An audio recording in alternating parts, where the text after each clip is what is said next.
ഒരു മന്ത്രിനെ കാണാൻ വേണ്ടിയിട്ട് ഒരു കുട്ടി അച്ഛൻ്റെ കൂടെ പോയതാണ്, ബാപ്പൻ്റെ കൂടെ പോയതാണ്. ബാപ്പൻ്റെ കൂടെ പോയപ്പോൾ മന്ത്രിയുടെ തലൻ്റെ മുകളിൽ ഗാന്ധിജിൻ്റെ ഫോട്ടോ ഉണ്ട്, ആ വടിയൊക്കെ കുത്തിപ്പിടിച്ചിട്ടുള്ള ഗാന്ധിജിൻ്റെ ഫോട്ടോ. അപ്പോൾ മോൻ ബാപ്പാനോട് ചോദിക്കുകയാണത്രേ, മന്ത്രിൻ്റെ ബാപ്പ ഉമ്രക്ക് പോയപ്പോൾ എടുത്ത ഫോട്ടോ ആണോ എന്നാണ്. ഉമ്രക്ക് പോയാൽ അങ്ങനെയാണല്ലോ, ഒരു 2 തുണിയാലേ ഉണ്ടാവുള്ളൂ. ബാപ്പുജിയുടെ ഈ കോല എങ്ങനെയാ വന്നതെന്ന് കുട്ടികളോട് നിങ്ങൾ പറഞ്ഞു കൊടുക്കണം.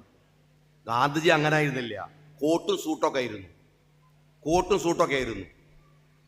ഒരിക്കല് മധുര വൈഗാ നദിയുടെ തീരത്ത് വെച്ച് തൻ്റെ യാത്ര തുടങ്ങുകയാണ് ഗാന്ധിജി. അപ്പോൾ അവിടെ വലിയ ചൂടാണ്.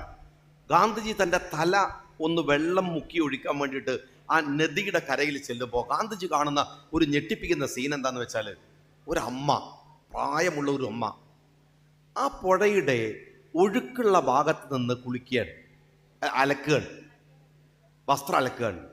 ബാപ്പുജി പറഞ്ഞു, നിങ്ങൾ എന്ത് അബദ്ധമാണ് ഈ കാണിക്കുന്നത്, അവിടെ ഭയങ്കര ഒഴുക്കാണ്, നിങ്ങൾക്ക് ആരോഗ്യമില്ല, അപകടപ്പെടും. ബാപ്പുജിയുടെ കൂടെ വന്ന ആളുകൾ പറഞ്ഞു, ബാപ്പുജി, അവര് അലക്കുന്നത് അവർ ധരിച്ച വസ്ത്രമാണ്, അവർക്ക് മറുതുണിയായി വേറൊരു ഡ്രസ്സില്ല, അതുകൊണ്ട് ആ വെള്ളത്തിനടിയിൽ ഒളിപ്പിച്ചു വെച്ചത് അവരുടെ നഗ്നതയാണ്. ബാപ്പുജിക്ക് വല്ലാത്ത സങ്കടമായി. ബാപ്പുജി എന്ത് ചെയ്തു അറിയോ, തൻ്റെ കോട്ടഴിച്ചിട്ട് വെള്ളത്തിലിട്ട് തേവി കൊടുത്തിട്ട് അവരോട് പറഞ്ഞു, നിങ്ങൾ നിങ്ങളുടെ നഗ്നത മറക്കൂ ഇതുകൊണ്ട്. എന്നിട്ട് അവിടുന്ന് ഇങ്ങോട്ട് മാറി നിൽക്കും.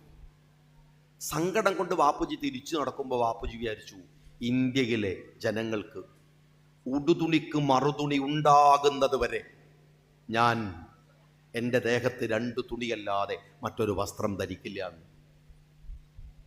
ആ മനുഷ്യനെ നാഥുറാം വിനായക് ഗോഡ്സെ വെടിവെച്ച് കൊല്ലുമ്പോഴും ആ ദേഹത്തുണ്ടായിരുന്നത് ഈ 2 തുണിയാണ്. റൊട്ടി കപ്ഡ മക്കാൻ ഇന്ത്യയുടെ മുദ്രാവാക്യമായിരുന്നു.